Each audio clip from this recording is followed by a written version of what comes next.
Good morning, students. Today I will teach class 8 chapter 3, that is combustion and flame. In previous lecture we had studied about the combustion of different substances and how combustion take place and all other terms related to combustion.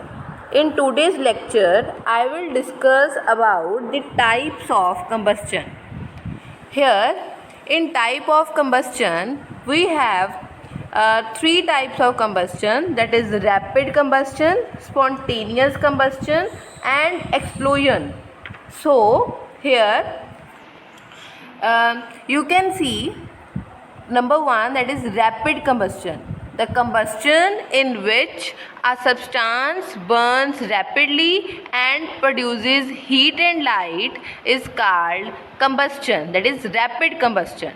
So we can say when we burn a matchstick or a gas lighter near the gas stove in the kitchen and turn on the knob of the gas stove, what we see, what we observe the gas burns rapidly and it produces heat and light. So such combustions is known as rapid combustion. For example, phosphorus, it is burned in air at room temperature. So number 2 is spontaneous combustion. It is a type of combustion in which material suddenly burst into a flame without the application of any apparent cause. What does it mean? In previous rapid combustion, we need a burning matchstick or lighter near a gas stove to turn on the knob of the gas. So in such cases, no such application of any apparent cause is required. So it is called spontaneous combustion. Next, here in a box you can see example. Spontaneous combustion of coal dust has related in many disastrous fires in coal mines. So in coal mines there no apparent cause is required to combust a substance. So that's why in coal dust that is a spontaneous combustion. Next, spontaneous forest fires are sometimes due to heat of the sun or due to lightning strike also catches fire. It may be also done by the carelessness of human being.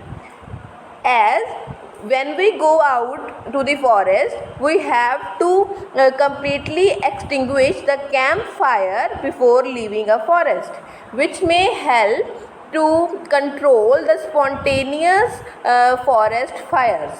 So in this way we can say that spontaneous combustion take place. Number 3 is explosion. Explosion is large amount of gas formed in the reaction is liberated. Such a reaction is called explosion. So explosion can take place if pressure is applied on the cracker. As you see, when you ignited a cracker, a sudden reaction take place with the evolution of heat, light and sound. So here it is all about the combustion. So our next topic is flame. As you already see a LPG flame in your home, can you tell the color of that flame? So what is the color of the candle flame? So you can see these types of flames at your home. It is your activity, that is at table number 6.2 you have to complete this table 6.2 and write which material can form flame during burning or which material does not form flame during burning. Here you see the 5 types of material: candle, magnesium, camphor, kerosene stove or charcoal. The 4 items here are easily available at your home. You can write in these 2 boxes about which form flame or which doesn't form flame. So as you see in this figure, here the first figure is the kerosene lamp and the second figure is candle and third is Bunsen burner. It can also be easily say it is the burner of your home or stove burner. So here these the different three types of flame you can easily see. The Bunsen burner has blue flame because it is oxidized. The candle flame has two color, red and yellow, and in kerosene oil lamp you can see the different parts of flame. So you can also see the color of the candle flame and the flame of kitchen stove.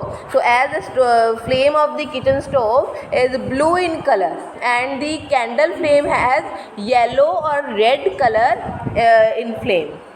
So here you can record the observation in table 6.2. So next is structure of flame. So to understand about the structure of flame and different zones which are present in the flame, you can easily understood. Firstly, we have to do that activity. So firstly, light a candle and hold a 4 to 5 centimeter long glass tube as you see with a tongue. At the one end in the dark zone of the non-flicker candle. Dark zone is between the center of the flame. Bring a lighted matchstick near the end of the glass tube. You can see the one end of the glass tube is inside the flame and the other end is burned with a matchstick. So do you see a flame caught at this the end of glass tube after a while? You can see the last end also get the flame or the wax near the heated wick melts quickly. So the substance which vaporize during burning give flame. For example, kerosene oil, molten wax rise through a wick are vaporized. So they can form flame. On the other hand, the charcoal, it does not vaporize, so does not give any flame. So you can see a vapor of wax coming out of glass tube because of flame produced. So in activity 6.5, flame is produced. So next is the next activity you can do at home. When you place a candle, flame is steady and place a glass slide on the luminous zone. I will tell you about the dark zone and luminous zone after a while. So when you hold it there after 10 seconds and you can see a blackish ring is formed on the glass plate. It indicates the deposition of unburnt carbon particles present in the luminous zone of the flame. So here what you get a black color hole here when you place a slide over the candle. So it is due to the unburnt carbon particles. You can also do the other activity, put a copper wire and place in the non-luminous zone. When you place it to non-luminous zone for 30 seconds, you can see the flame gets red hot, which indicate the non-luminous zone has a high temperature. So we can say that the non-luminous zone has the hottest part of the flame. So here the different zones of candle flame are seen here. Here you can see the outer zone of complete combustion. So outer you can see that is blue in color. It is the zone of complete combustion. After that the red part is the hottest part or it is called non-luminous zone. So in the middle it is moderately hot, but near the wick it is the middle zone or partial combustion, that is yellow in color, or near the wick it is least hot, or the above the innermost zone of unburnt wax vapor, that is black in color, it is the innermost zone of the unburnt wax. So sometimes here you can draw this diagram of different zone of candle in your notebook and color this according to the color shown here on the right side of the candle. Sometimes you have seen the goldsmith blow the outermost zone of a flame with a metallic blowpipe for melting gold and silver. Why do they use the outermost zone of the flame? As this answer is so much clear to you that it is the hottest zone, or it provides the complete combustion. So that's why it is used by the goldsmith. So here the different zones of candle flame are shown here. So it can be drawn by you in your classwork notebook.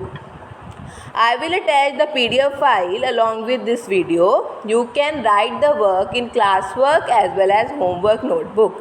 Thank you.